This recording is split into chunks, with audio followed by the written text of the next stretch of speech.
les marchés financiers avec IG Markets, CFD Trading. Bonjour, c'est Gilles du site boursicoté.com. Voici l'analyse technique des principales paires de devises du marché Forex ainsi que l'analyse de l'or et du pétrole pour les matières premières. Nous sommes aujourd'hui le jeudi 6 septembre 2012 et sur l'euro-dollar, eh bien, nous avons une continuité du mouvement haussier puisque hier, suite à ce retournement avec un test ici de la bande de Bollinger supérieure, eh bien, les cours sont en train de suivre cette bande de Bollinger et donc la progression s'installe bien entre cette moyenne mobile 20 exponentielle et donc cette bande de Bollinger, ce qui est caractéristique des mouvements haussiers. Qui plus est, nous avons l'objectif ici de cette résistance des 1,2645 qui est atteint.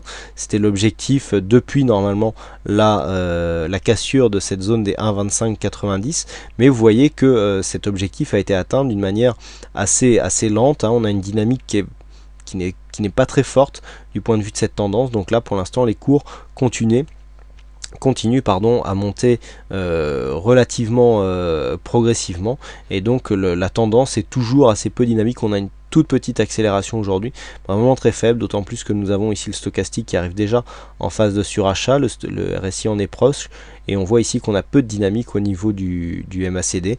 Donc vraiment cette tendance peu haussière mais peu dynamique est vraiment soulignée même par les indicateurs et devrait perdurer. Donc peu de potentiel ici sur une possible cassure des 1,2645.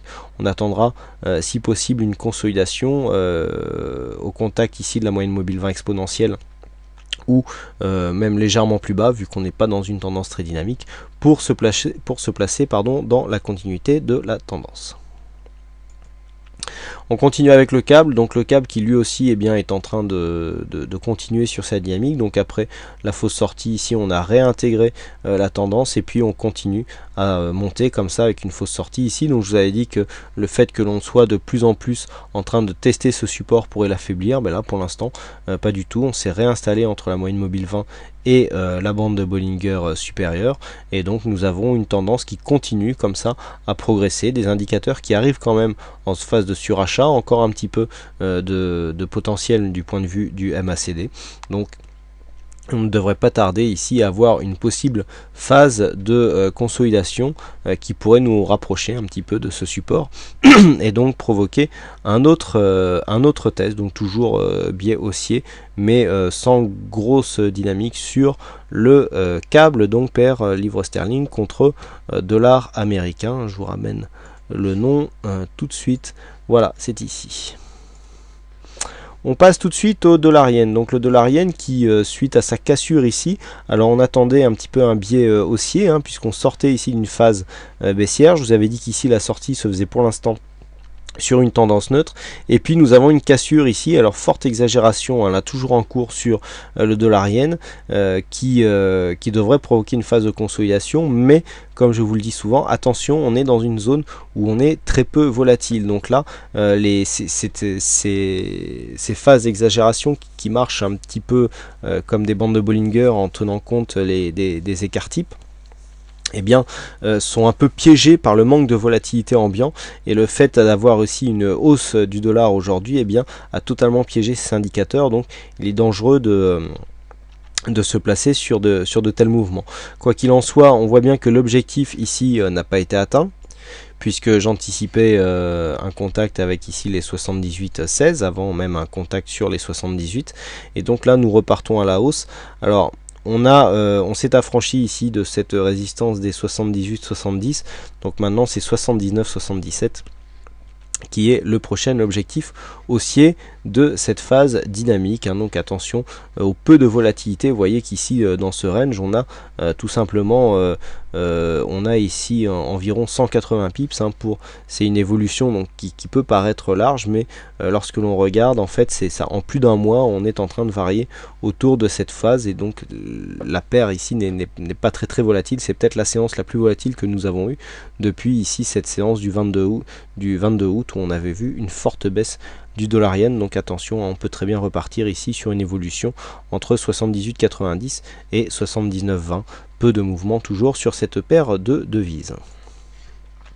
On continue avec l'or, donc l'or qui est en train de confirmer son mouvement.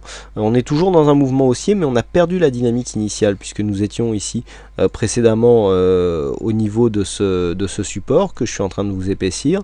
Et donc on voit qu'on a eu une cassure ici, que nous avons eu un retour et que les cours ont du mal, et puisque l'on s'écarte ici de cette phase. Alors je vous avais donné un objectif en cas de cassure ici à 1714 qui est ici alors on était à 1714,80 même exactement, et puis l'objectif à quelques pips près n'a pas été fait puisque nous avons marqué un point haut à 1714.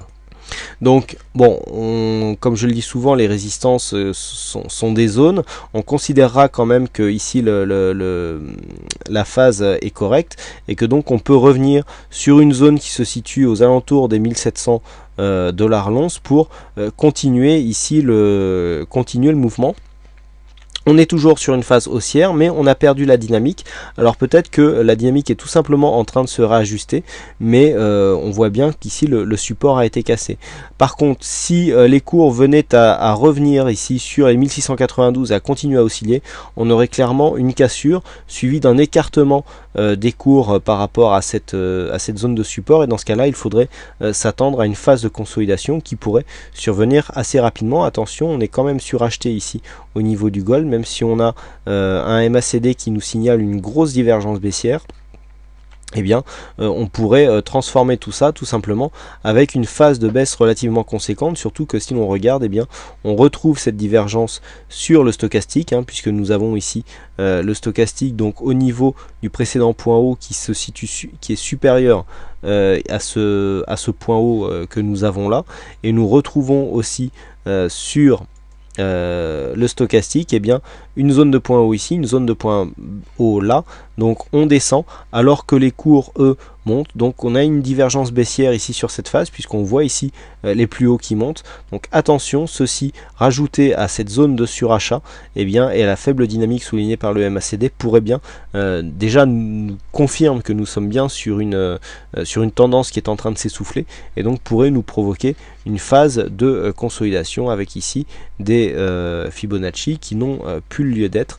Donc attention ici, consolidation qui serait confirmée en cas de cassure baissière des 1685 $ l'once. Et vu la tendance, alors on peut très bien marquer un Fibonacci ici pour voir jusqu'où pourrait nous emmener la phase de consolidation. Donc vous voyez que les 1685 que je viens de vous donner un peu au pifomètre sont confirmés par les 1684,8, retracement de 23,6% de Fibonacci. À force de tracer des Fibos, on arrive à l'œil à détecter un petit peu la zone sur laquelle on aurait une confirmation. Donc je confirme à 1685.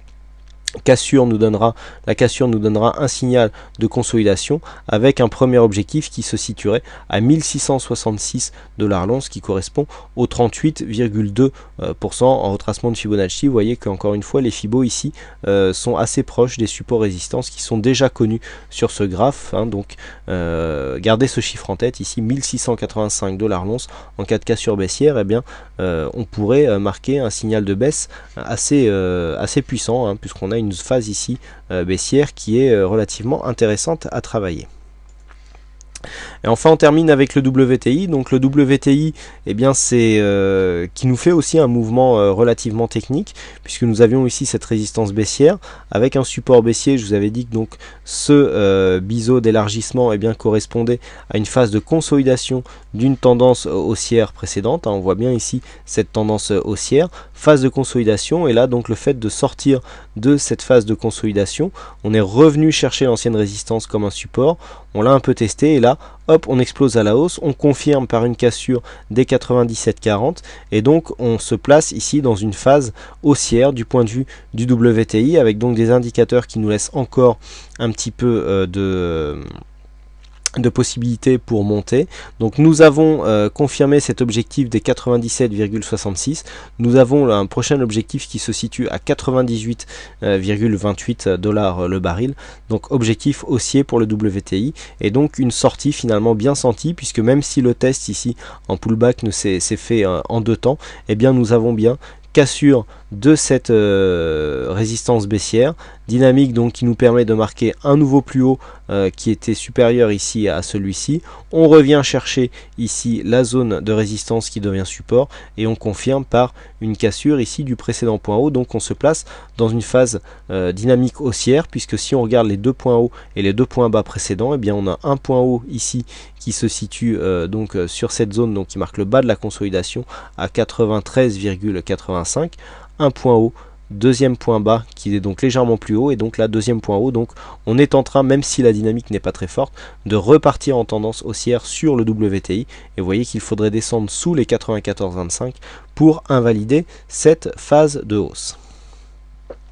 Voilà ce que l'on peut dire donc sur cette analyse technique Forex et matières premières. Il ne me reste plus qu'à vous souhaiter à toutes et à tous une bonne soirée, bonne chance dans votre aide, et je vous donne rendez-vous dès demain pour de prochaines analyses techniques en vidéo. Bonsoir à tous. Les marchés financiers avec IG Markets, CFD Trading.